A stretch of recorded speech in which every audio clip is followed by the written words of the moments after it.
Bueno, primero que todo, saludarles y agradecer al equipo de Prima por habernos invitado a presentar esta nueva publicación y sobre todo invitarnos a compartir con Felipe y con Guillermo, cuyo trabajo nos parece muy interesante y digno de telonear también por medio de esta presentación que vamos a hacer el día de hoy. Eh, bueno, la presentación lleva por nombre Verdadera Magnitud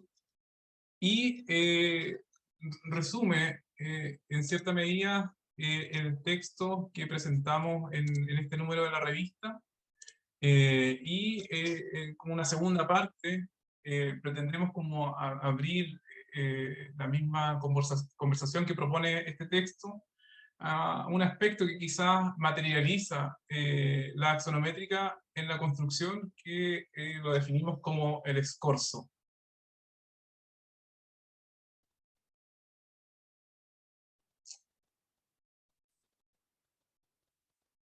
Las y los arquitectos elaboramos representaciones de construcciones y no las construcciones mismas, haciendo que parte de nuestro trabajo solo se evidencie en ese intersticio en el que transmitimos una cosa, desde el plano de las ideas al plano de la realidad.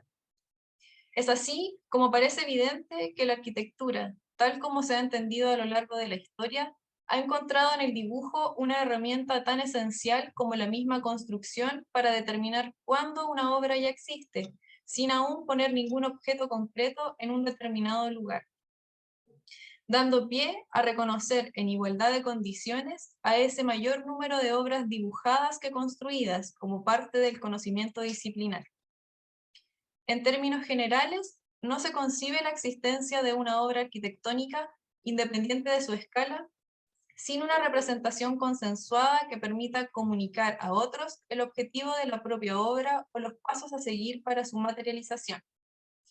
Para ello, desde el Renacimiento, la geometría descriptiva ha permitido llevar objetos tridimensionales al papel, sintetizando las partes que componen un volumen en tres vistas indisolubles para entender la totalidad de un objeto: la planta, el corte y la elevación. Mientras que, por otro lado, y a modo de síntesis, una cuarta vista, la axonométrica, logra contener simultáneamente en un mismo dibujo las vistas anteriormente mencionadas, incluyendo las tres dimensiones asociadas a la percepción visual, sin perder su carácter abstracto de un dibujo sintético. Todas estas representaciones tienen en común ser dibujadas en verdadera magnitud. Esto quiere decir que cada trazo en el papel representa, a una escala predeterminada, una intención a construir o un hecho concreto de la realidad, con la finalidad de homologar en un sistema cifrado una herramienta de comunicación capaz de ser común y transferible a la compleja realidad que conllevaría su concreción. Pero más allá del sentido cuantitativo de un dibujo, la verdadera magnitud de la representación arquitectónica radica en su capacidad de comunicar. Para ello, si la planta y el corte son las herramientas esenciales para trazar y construir, y la elevación representa el resultado esperado de las anteriores, la axonométrica sería, en un sentido conciliador, ni los planos con los que se puede construir, ni las vistas que permiten tener una impresión de todas las caras a materializar, sino que resumiría la epítome de un objetivo, en un dibujo prístino, abstracto y atemporal, que deliberadamente se aleja de las innegables complejidades que presupone la realidad, para con ello propiciar operaciones analíticas por medio de la economía gráfica que provee su exactitud métrica. Con ello, las líneas infinitamente paralelas que obliga a este sistema de representación forzarían una lectura abstracta de un cuerpo arquitectónico y su espacio, haciendo de la representación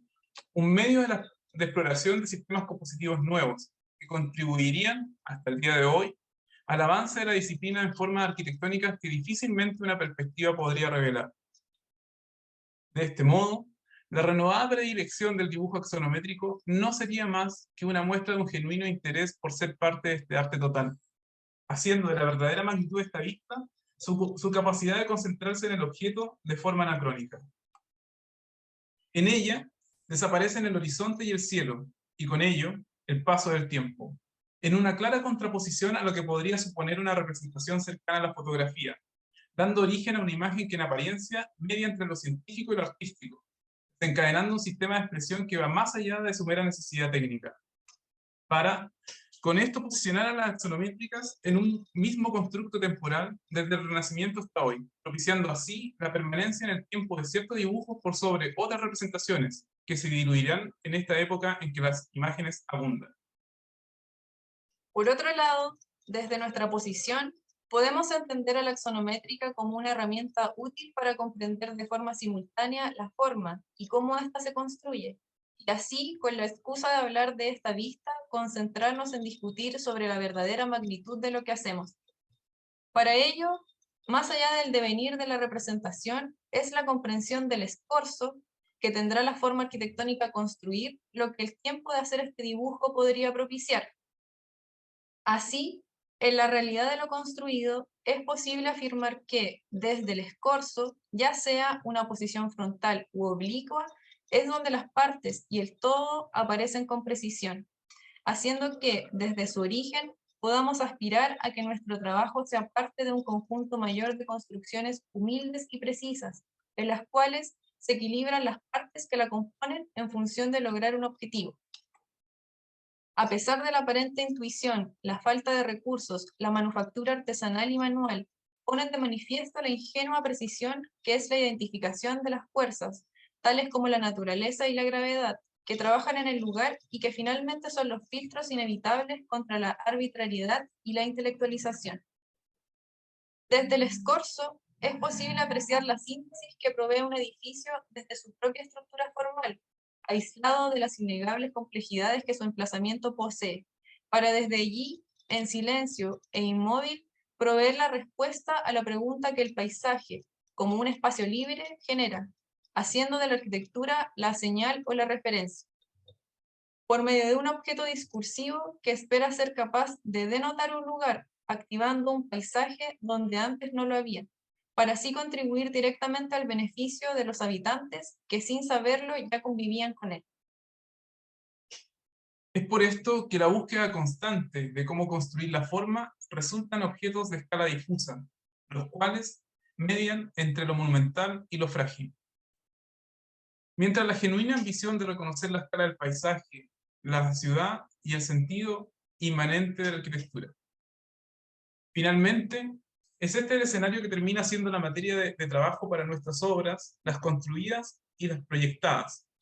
y que han llevado a una búsqueda constante sobre nuevos escenarios para operar, donde el paisaje, la arquitectura y el discurso apunten al bien común, confluyendo diversos actores en el proceso y la materialización de construcciones que aspiran a ser contenedores excepcionales para albergar momentos de la vida. Para de este modo, reflexionar sobre la capacidad que tiene un objeto arquitectónico en un lugar específico de desencadenar algo mayor de lo que el objeto en sí mismo pretende, en una práctica metomímica, donde el objeto denota el lugar, de su vez, una serie de objetos son capaces de denotar a cada lugar como parte de un conjunto, para así, por medio de una serie de referencias, hacer del paisaje de algunos un lugar de todos. Verdadera magnitud se presentó por medio de axonométricas y fotografías de nuestra obra, de nuestra oficina, que permitieron generar el material suficiente para dar cabida a este sustento un tanto teórico respecto a lo que en realidad desarrollamos en la práctica profesional. Muchas gracias. Gracias.